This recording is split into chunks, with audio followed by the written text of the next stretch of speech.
Hello, everybody. This is Lucia Mendieta, Mrs Ecuador, and I'm here in another series of Queens of the World. And today I have a very special girl with me. She was amazing on stage and just like every day looking so beautiful. So please welcome Nevena, and she is Mrs Serbia. Yes, there's my girl. How are you?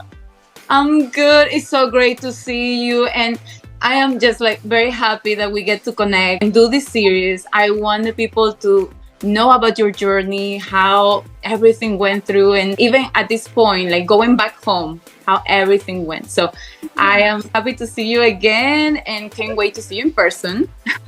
No, I want to hug you. I miss you. It's like, I feel like we just got back, but then it also feels very far away. And thanks for doing this. This is a really nice way for all of us to talk and keep in touch, even though we have been keeping in touch on social media, and we've been all over each other's photos and just really building a relationship. And I think this recap that you're doing is so important because not a lot of people know what we're doing since we got home from the pageant. And so I think it'll be good for all of our viewers and our fans and our friends to hear about what we're up to. And of course, you look stunning. Thank Beautiful you. as always. And so I'm just super excited that you did this. So thank you so much. Thank you. Thank you for joining me. I wasn't sure I was pronouncing it right. Nevena. Nevena? Nevena. Nevena, yeah, and so many people say Nev because it's easier. Nev. So I'll respond to whatever one you say. So let me just tell you this before I get started. But whenever I think about your name, I think that you're kind of like a superwoman kind, like, I don't know, Nevena Tomic, you know, like, it's like, oh, I feel like power just with the name. So Yeah. and when you meet the person, it's even better. So I just want to give you that. Yeah, so it's funny because whenever people hear my name, they're like, Nev Campbell, because like, you know, Nev Campbell is what they think of. But my name is a very traditional name from Serbia, and it's a very old name as well. So I love it. I love that you said it reminds you of like superwoman, superhero, because I feel like that's what we all are. Yes, absolutely. And again, you embrace all of that. So I want you to tell me now, where is that you live? You were representing Serbia, and Yeah. how do you get involved with the Mrs World organization? Did you go into a pageant before? Was this your first time? How was it for you? Yes. Well, I was born in Serbia.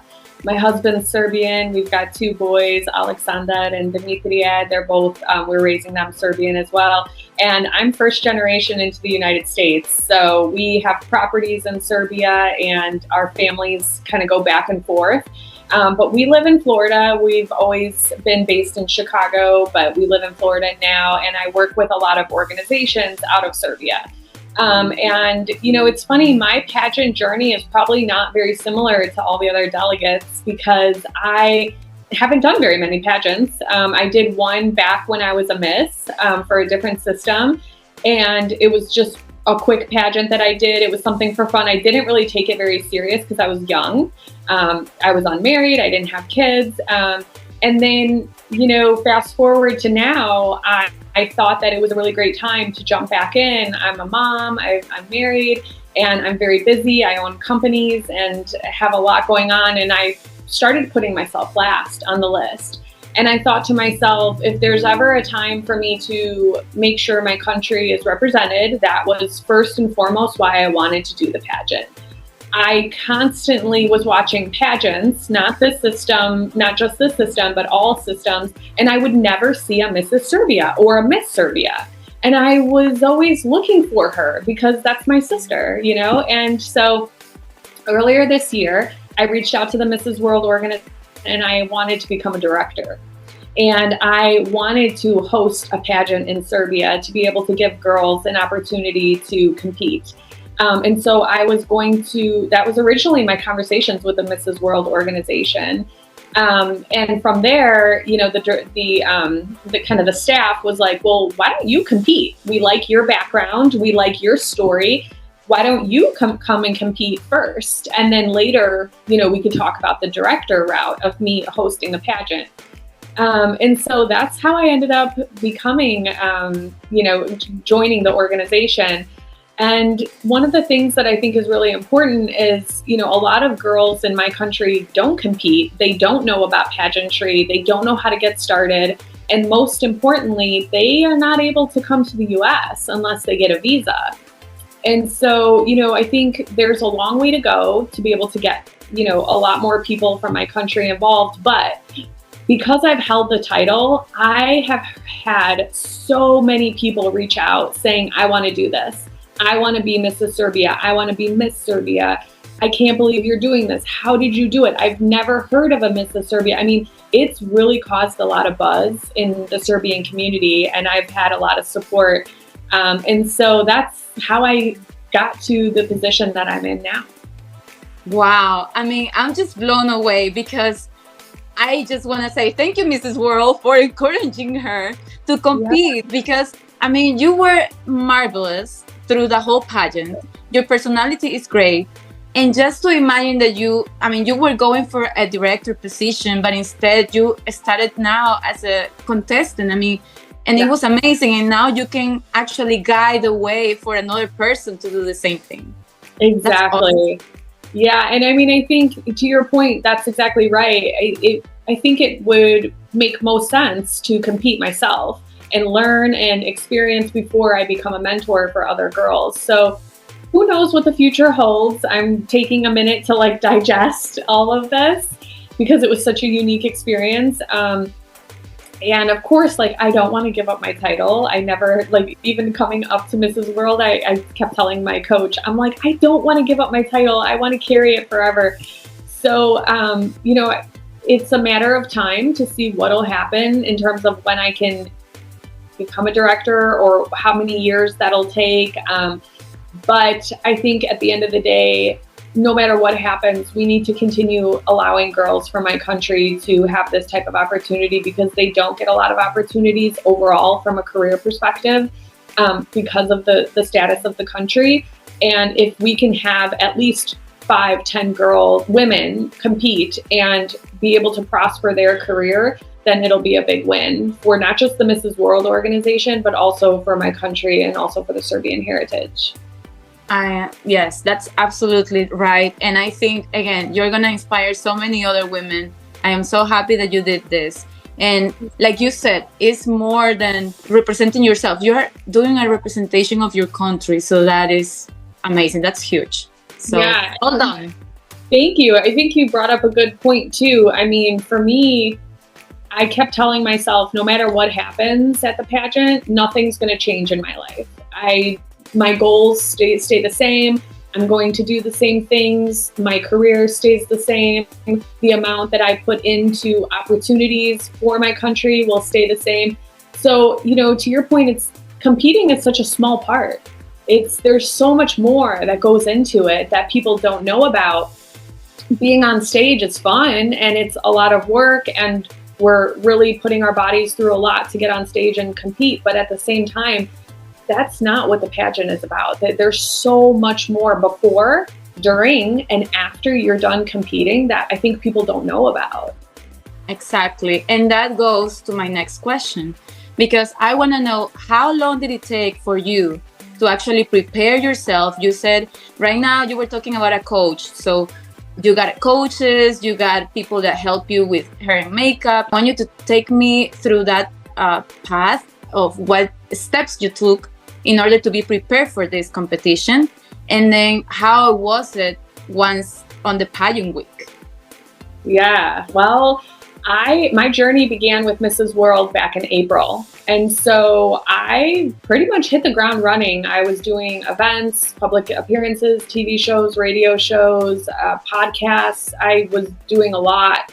And aside from the work, I had to your point, begin preparing. It was I would say I was preparing the entire time. I was doing personality tests, behavioral tests, learning about myself, who I am, why I do things. So it was really a journey of personal development because I didn't feel like you can compete unless you truly at the core know why you're doing this. And we're not doing it because we want to become famous or because of the clout that comes with the title. there's other things that we aspire to do in helping other people. So it took a long time to prepare. Coaches and wardrobe, hair and makeup tests, photo shoots. I mean, the amount of photo shoots I did to prepare and for content, runway classes, going to the dance studio, nutritionist. I was also working with a personal trainer who was coming to the house 3 times a week. I mean, there was a lot of preparation. I'm a CEO. I run a business. I also am a real estate broker. I build homes and flip homes. I also take care of my father, who's unfortunately has stage 4 cancer. He lives with me, and I'm his caregiver. So I have a lot going on, but I had to treat this pageant and this opportunity as if it was a job. And I had to put other things aside, like my social life, to be able to have time to do this. I scaled back on hanging out with friends and going to the movies because I had to find time at night to prepare and get everything ready. So I would say, from the moment you carry your title to when you after you're done competing, you're working. And I think people need to know how much effort goes into this. I think that the most special part through the whole experience was like seeing these different women from all over the world coming all together at one place in one spot and getting to know a little bit more about them. And I mean, you told us your story, and now that we're all getting to know you a little bit better, it is a lot of work, and we do it because we love it too. Absolutely. I mean, I think it really, aside from the humanitarian part of the way that we are approaching it to fulfill our mission and our purpose and being our authentic selves in what we want in our heart, aside from that, it really helps you build up your confidence. It helps you get your body into the best shape. It helps you feel beautiful. And again, the humanitarian part is primary, but what it does for you as a woman, I would say, is secondary, because a lot of times we put ourselves last, especially when we get married, we have children, we're working, we're taking care of family members. And I think it's a really beautiful way to honor women. And I think pageantry is the one thing that we can say is ours. As females, as women, as entrepreneurs, I mean, that's the one thing that we can say, like, nobody can take it away from us. That's our time to shine and show all the things that we're doing around the world. And the system definitely gave us that opportunity. Yes, and thank you for sharing all of that with us. And now, what I wanted to know as well, you were talking about your purpose, your mission. What is that purpose and mission? And I know you won the Ambassador Award. So Tell me a little bit more about your mission. What is that you wanted the world to know? Yes, well, my mission is a lifelong mission. It's not 10 years, 15 years. It's more of what I've been doing ever since I really was becoming a young adult, which was redefining beauty standards and getting one message out there that being beautiful has nothing to do with the way you look, and it actually has a lot more to do with your inner beauty. I think in today's world, we have a lot of negative connotations around being beautiful, social media filters, toxic chemicals that women are putting on their skin, and also just a lot with infertility, hormonal changes that are being impacted by the beauty industry. So I started a company 10 years ago that was based on educating women and men about the harmful chemicals in makeup. And from there, my platform was built. I reached over 58 million women around the world to be able to get that message across. And we've been able to really move mountains when it comes to women feeling beautiful and making sure that they understand that the beauty industry needs to change and needs some type of development so that women are protected. Especially in 2024, if you look at the way that women are being approached with beauty products that are infused with chemicals that impact fertility, your mental health, and just your overall well-being of your body, we need to ensure that women are prepared, and even young girls are educated and prepared for what's coming as they approach the beauty industry. And as us being delegates in a pageant, this was the perfect way for me to get on a platform and say, we're all here on stage. But if we do it a certain way by using clean beauty and using our platform to educate, then we can ensure that the beauty industry stays in a safe manner for all of our young girls who are coming forward. Absolutely. And now that you are mentioning it, because for all of you that are here, we as delegates had to share something coming from our countries, like a little souvenir for everybody. And now it all makes sense because I didn't know that part. No, and I have here the present that you gave us. And this is a beautiful lipstick that I love. I love the color, first of all. But now I get to know that it's made with love and with products that are not going to harm me. Yes. Well, so yeah, the business I started is all about clean beauty that is extracted from plants and seeds. So a lot of beauty brands, what a lot of people don't know is beauty brands are using synthetic chemicals that penetrate into your bloodstream within 25 seconds and can cause harmful illnesses and diseases.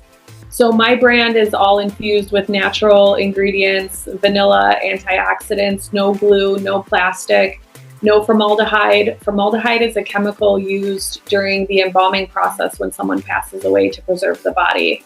And that chemical is being put into hair care, sun care, cosmetics, beauty products, lotions, and it's even found in soft drinks and food. So the brand that I created, we sold over 1.3 million units in the first 2 years because we were out there educating women that, hey, you need to pay attention to what you're putting on your body because within 25 seconds, those chemicals are in your blood.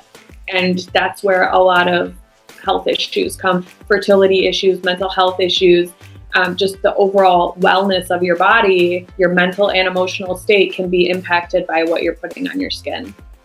Wow. It's incredible because we actually do it every day. And like you said, especially us that are in this path of or industry, right, in a pageant that we're doing a whole week of activities and we have to take off makeup, put on makeup, and just do everything, right? So it is so important what you are doing and your mission. So thank you very much. Yes, of course. And thanks. The lipstick's gonna look really good on you. I'm excited. We'll have you model for it. Yes, please. I can. But now I want to recap a little bit to Pageant Week. Tell me one of your favorite looks from that week. I have one in mind, so I want you to tell me yours. Who helped you with that? Who helped you to style it? And what is like the idea that you had in mind when you put it on? Yes. Oh man, that's hard because I really leaned into my wardrobe. I wanted to really go all out because I feel like sometimes I don't do such a good job styling myself. And so with my coach, she was able to help me put together the wardrobe. Her name is Sloan Reed. She is the former Mrs. Tennessee and Mrs. Tennessee American. She's an amazing woman who's my coach, but also my wardrobe stylist. And she owns a company called Styled by Sloan Reed.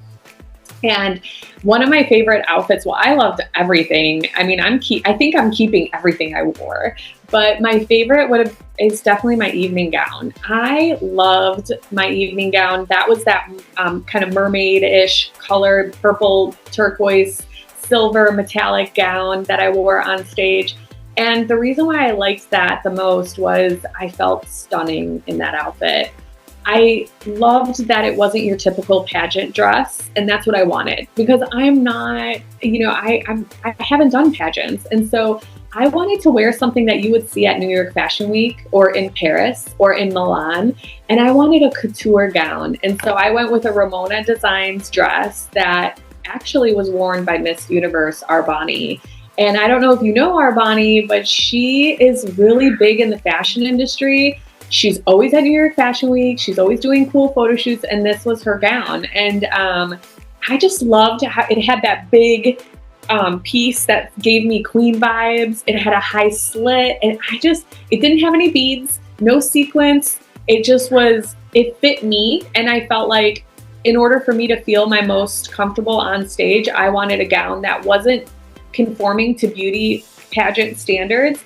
I wanted to change those standards and come forward with something that was unique and different. So definitely my evening gown. Definitely. Oh my God. Now that I get all that background, I'm like, wow. I love it. I love that you did that because, first of all, yes, you did look amazing. And second, like what you were saying, you feeling comfortable by walking on stage and feeling like, I feel great with this and making a difference. So that is awesome. And I do know Arbany, and she was just like, I think the most stylish Miss Universe that we've had. She was always like very nice, looking like everything in her clothing. So very fashion forward, I feel like. She's always at Fashion Week. She's always doing more. She took pageantry to a different level in terms of styling. So yeah, but I loved everything. I mean, all of my pieces. I want to wear them again.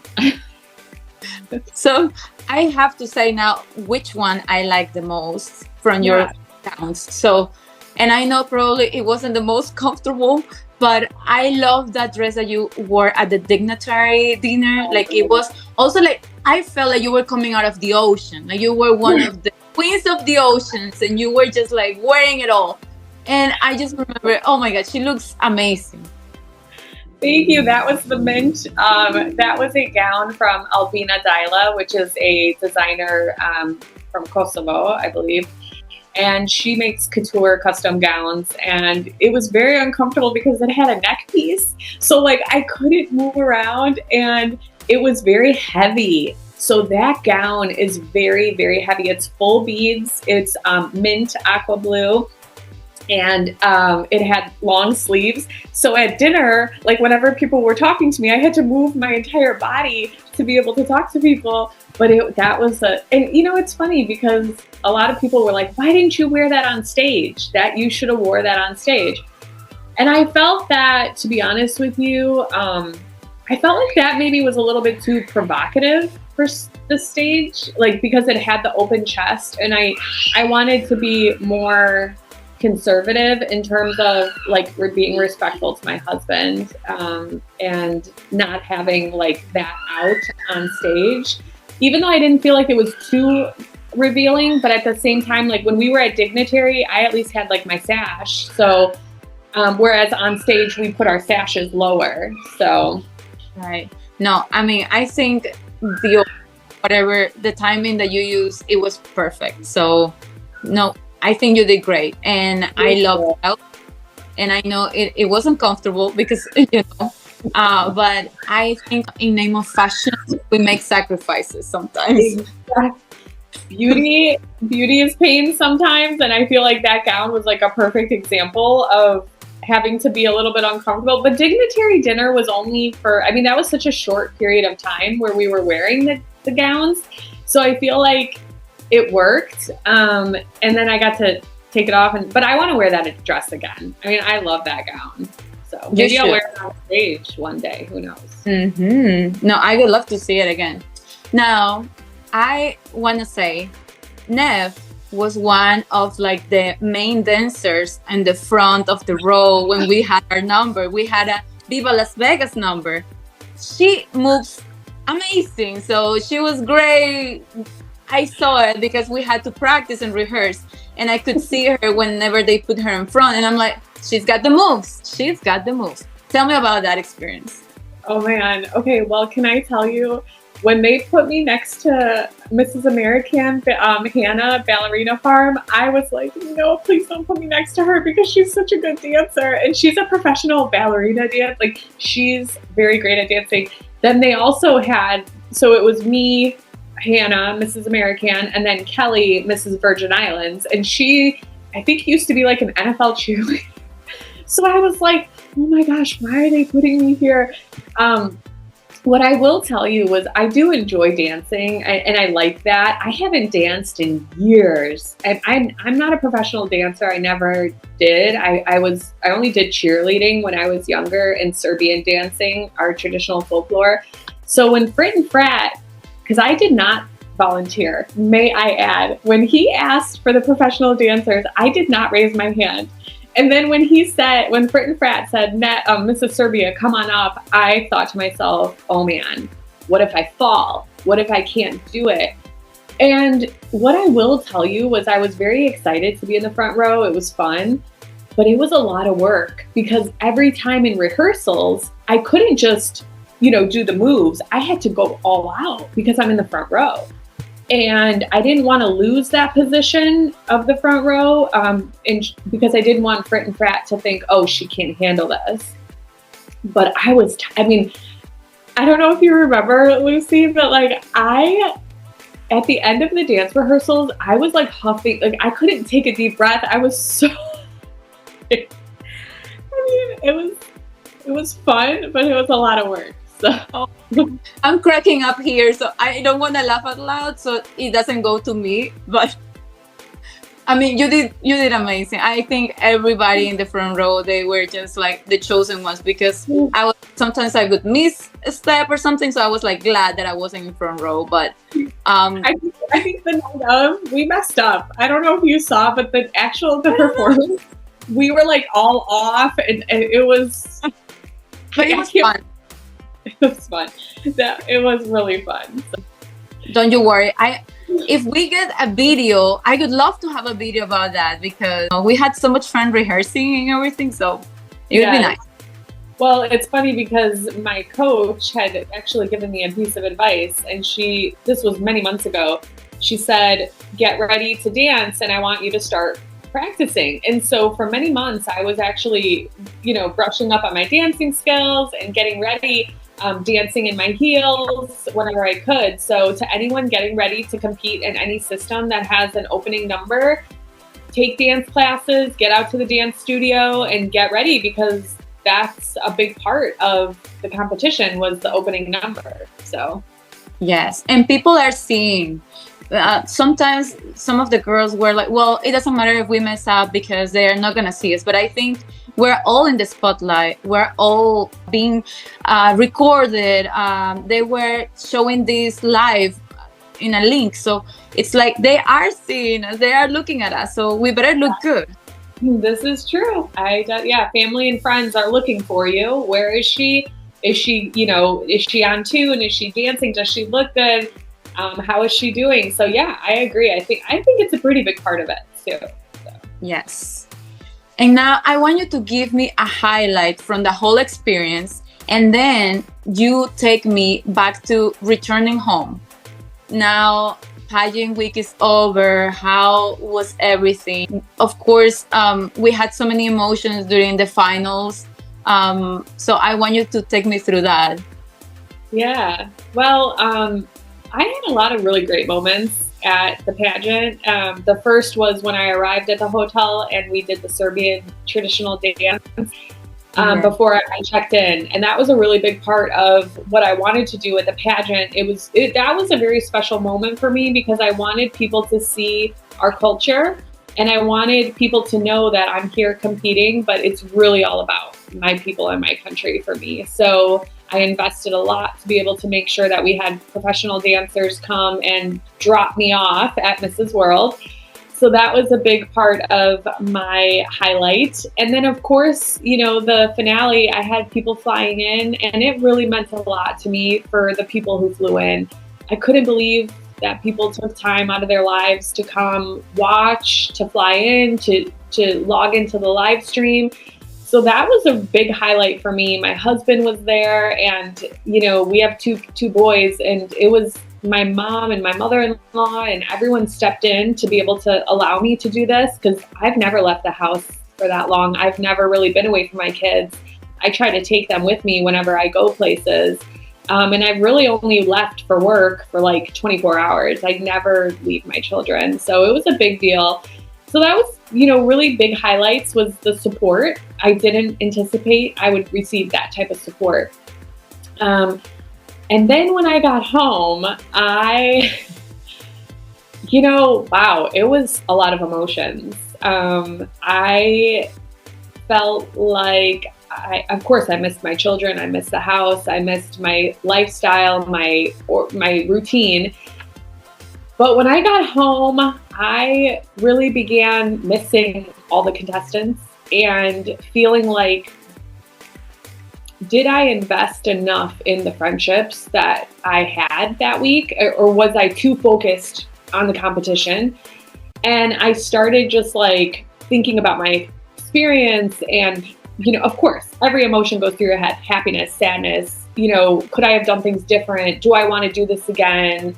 Was it worth it? I mean, it's normal, all those emotions.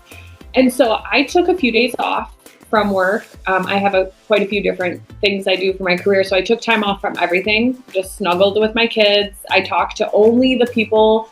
I mean, I don't know if anyone noticed, even on social media, I was pretty quiet because it was a lot. All throughout pageant week, social media was a lot.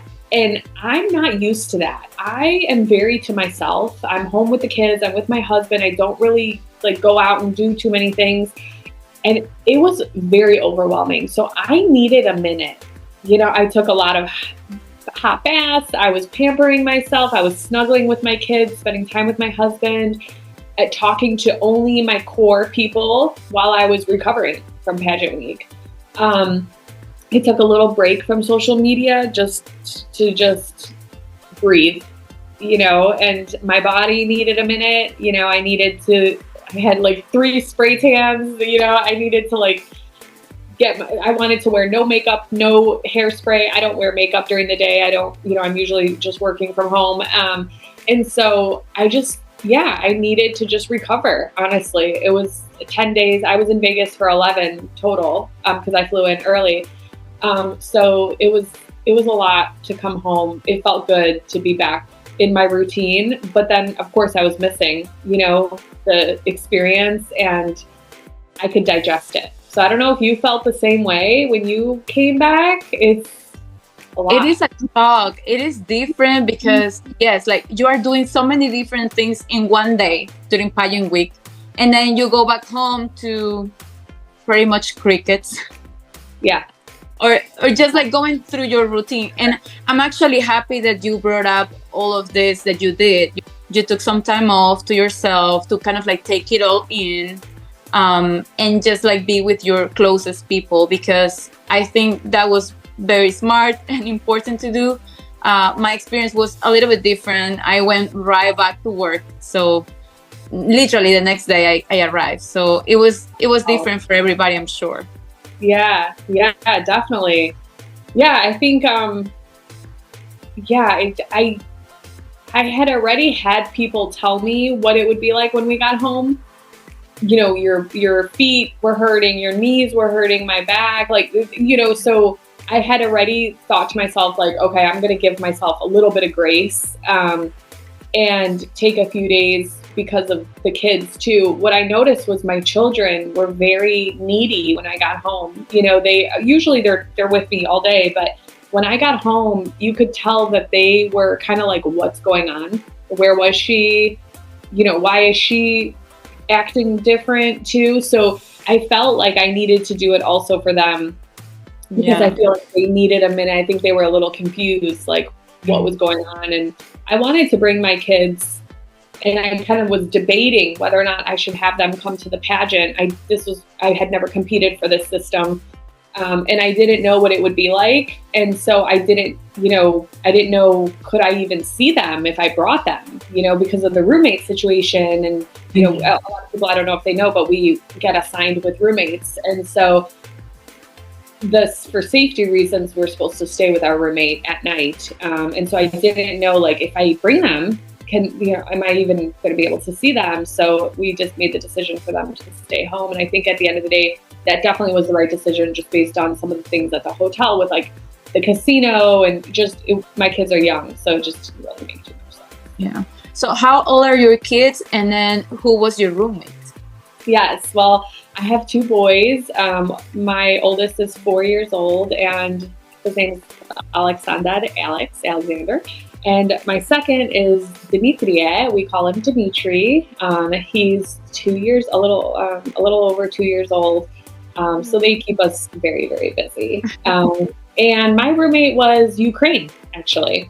And she was really sweet, really nice. And I think one thing that people also don't realize when you're competing at this system is the language barrier. I think that's one thing I wish I would have prepared better for, was I wish I would have learned maybe just some key phrases to be able to communicate better with some of the girls that didn't speak English, and that was hard. But wait, I was going to ask you, I thought How many languages do you know?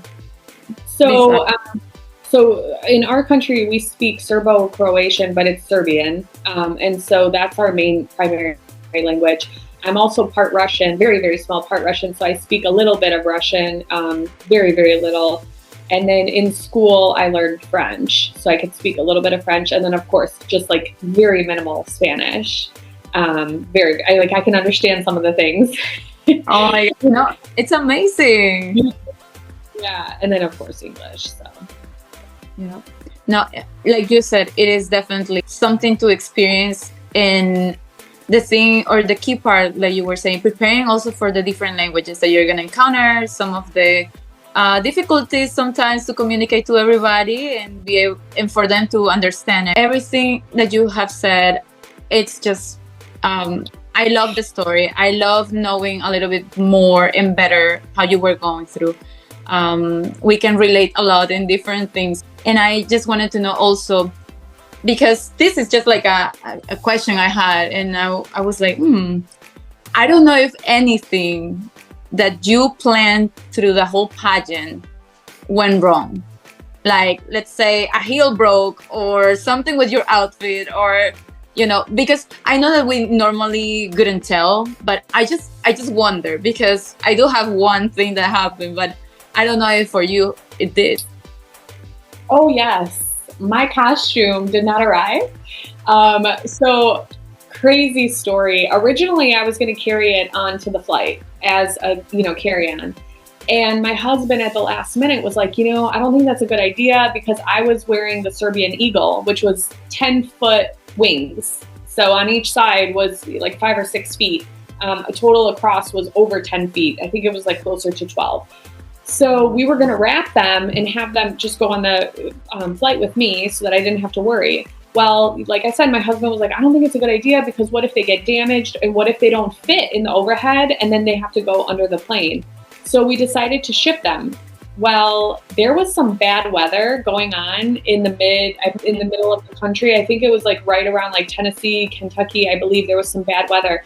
So my wings actually didn't arrive until the day after I left Vegas. We shipped them 2-day priority, like guaranteed 2 days. So here I am at the pageant with no wings. I have everything else, no wings. So luckily I had Marcos Gabriel, my hair and makeup and photographer and digital content, was with me, and we got on the phone and this was the day before preliminaries. The day before preliminaries were on Friday. This is on Thursday. We are like, oh my gosh, we have to find wings. Well, luckily we're in Vegas, so there's a lot of costume stores. I mean, lots of, there should be wings. So we ended up finding the sweetest woman who owned a store nearby, and luckily she had small eagle wings, very, very small ones.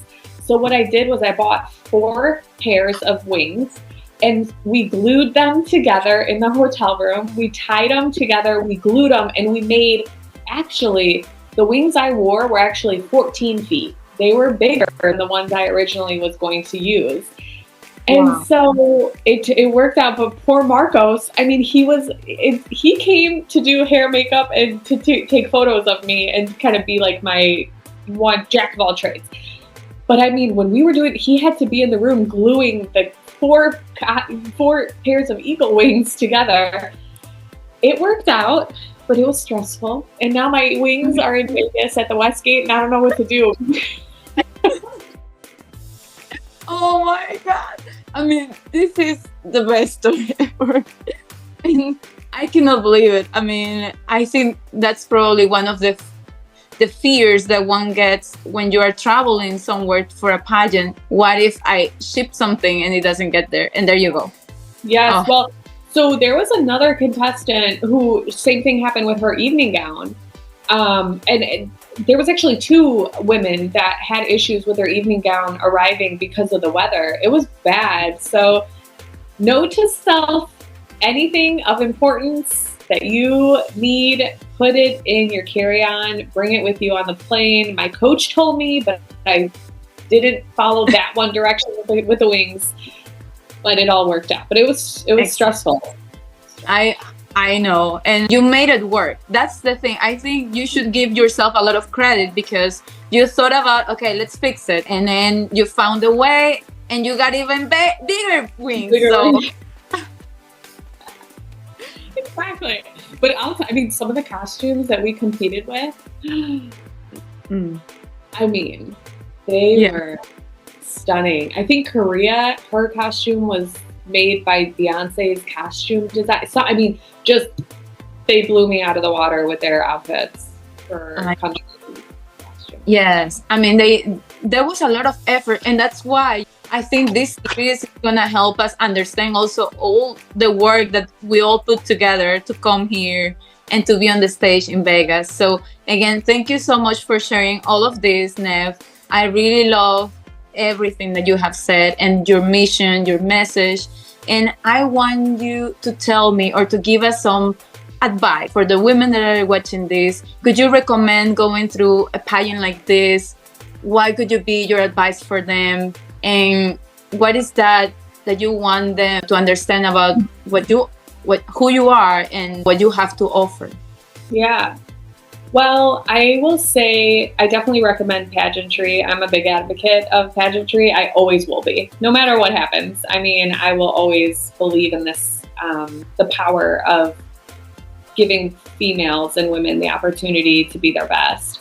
I think my main advice for anybody who decides to compete or is competing or has competed is don't get stuck on the outcome. You know, it's if you are getting into pageantry because when I win, I will, you're never going to find happiness here. That's really not what this is about. I mean, we all are supporting our queen right now, Mrs. World, and I think that you truly have to come into this for very many different reasons. And if you are really holding on to the outcome, you're really just setting yourself up for failure, because even if you do take a title, it may not be what you want it to be. It may not be the experience you anticipated. So you really just have to go into it being your authentic self and really just making sure you're prepared for the experience. But it's a beautiful experience. And I think just if people can take away one thing about me from this experience, I just hope people feel that maybe I brought a different spin to pageantry. I hope people can one day look back and just say like, oh wow, maybe she wasn't your typical and she brought something different that maybe I want to do. And hopefully I inspired women to think about pageantry in a different way than maybe we have historically for many years. And I'm so excited to see what everybody does in the future. And with the system, the Mrs. World system, I love the system. Everyone was phenomenal. Overall, it was such a great experience. I have no regrets. I think it was truly what I wanted it to be, and it was a lot of fun.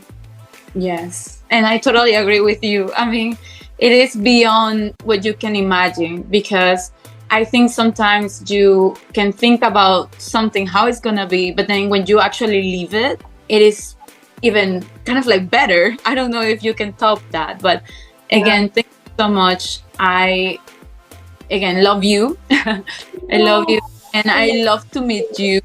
I'm so happy that we got to connect, and we're again closer together, so, or at least close. So can't wait to see you in person again. I know, and we have plans. You and I have plans to see each other.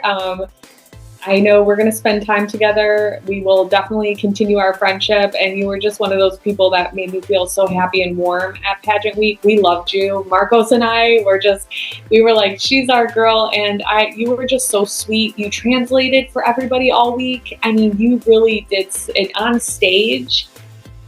Oh, your walk is unbelievable. I hope you continue doing so many amazing things in pageantry. You truly are a queen. You were so kind. You did so many fun things with all of us, and you really contributed to the week. So thank you, and thank you for doing this recap. I can't wait to see what you do. I can't wait. Thank you so much, because that makes me feel so filled with more love and energy, and I really appreciate it. Everything you said. Again, to you and to Gabriel, you guys. I think, again, when you get to meet a person and you kind of like bond together, It's just natural. And we have that. We have that. So we'll have it forever. I can't wait to see you. A few more months. We'll meet together, and everyone on social media, hang tight, because in a few months we're all going to get back together, and you'll be able to see all the fun things we're going to do together as the class of the Mrs. World system. So, yes. Thank you again. Thank you so much. I love this interview, and thank you all for watching. So, now you can see all the interviews, the series with everybody. So thank you so much, Mrs. Serbia. Thank you, Mrs. Ecuador. Love you. Good night.